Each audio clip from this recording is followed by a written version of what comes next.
সকালবেলা আমার স্নান হয়ে গেছে, তারপর গোপালের স্নান করিয়ে গোপালকে ভোগ নিবেদন করেছি। আর এদিকে আমি গোপালের সোয়েটারগুলো ময়লা হয়েছে কেচে নিচ্ছি, গোপালের সোয়েটারগুলো। তো আজকের ব্লগটা এখান থেকেই শুরু করছি। আশা করি তোমরা ভালো আছো, আর আমরাও খুব ভালো আছি রাধা মাধবের কৃপায়। তো প্রথম থেকে শেষ পর্যন্ত তোমরা ভিডিওটা দেখতে থাকো, আশা করি তোমাদের ভালো লাগবে। আমি এদিকে কাচাকুচি করছিলাম, আর ছেলে গান প্র্যাকটিস করছে। এই যে দেখো, ছেলে এখানে গান প্র্যাকটিস করছে। স্যার একটু পরে আসবে, তো সকালবেলা ওই জন্য ও গান করছে।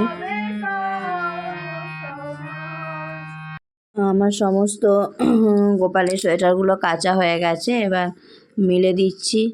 তো আজ রোদ উঠেনি, প্রচণ্ড ঠান্ডা, আকাশ মেঘাচ্ছন্ন হয়ে আছে, বৃষ্টি হবে নাকি জানি না। তো তাও কেচে দিলাম। আমার বাড়িরও অনেক কিছু কাচা হয়েছে, ছেলের জামা, প্রভুর জামা, আমার নিজে। তো কিছু মনে হয় আর শুকোবে না, আর প্রচণ্ড ঠান্ডা পড়েছে। যে আমার মেলা হয়েই গেছে, এবার দেখি বাড়ির আর অন্য সমস্ত কাজগুলো আছে করে নিই। আর প্রভু আজ গুরু পূজা করবে, তো প্রভুই প্রত্যেক দিন করে, তো গুরু পূজা করবে। এই যে দেখো আকাশ কেমন মেঘাচ্ছন্ন হয়ে আছে। এখানে প্রভু গুরু পূজার আয়োজন শুরু করে দিয়েছে। তো ধূপ দীপ জ্বালিয়ে নিয়েছে, আর পুষ্প শুদ্ধিকরণ করে নিয়ে পুষ্পর মধ্যে চন্দন ও গুরু দিয়ে তারপর এক এক করে ভগবানের চরণে পুষ্প অর্পণ করেছে। তারপর গুরুদেব গুরু পরম্পরার চরণে পুষ্প অর্পণ করে গুরুদেবের আরতি করে নিচ্ছে।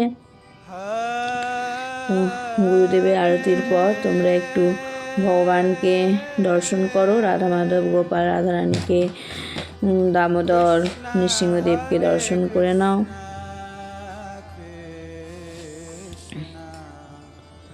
জয় শ্রী শ্রী রাধা মাধব সখী বৃন্দ কি জয়। জয় শ্রী শ্রী গোপাল মা রাধা রানী কি জয়।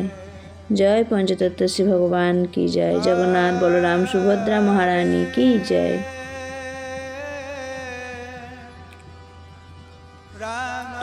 আজ দেখো গোপাল আর মা রাধারানীকে আমি দুটো সোয়েটার পরিয়েছি, কারণ প্রচণ্ড ঠান্ডা, তাই দুটো টুপি দুটো সোয়েটার পরিয়েছি।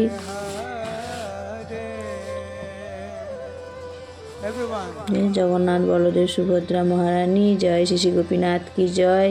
গোপীনাথকেও সোয়েটার পরিয়ে দিয়েছি আমি।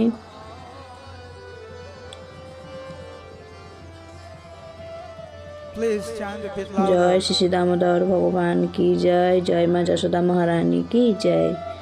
জয় ভক্তরক্ষক ভক্তবৎসল শ্রী নৃসিংহদেব কি জয়। ভক্তরাজ প্রহ্লাদ মহারাজ কি জয়। তো এখানে আছেন জগৎগুরু শিলা প্রভুপাদ, শিলা প্রভুপাদের গুরুদেব ভক্তি সিদ্ধান্ত সরস্বতী ঠাকুর শিলা প্রভুপাদ।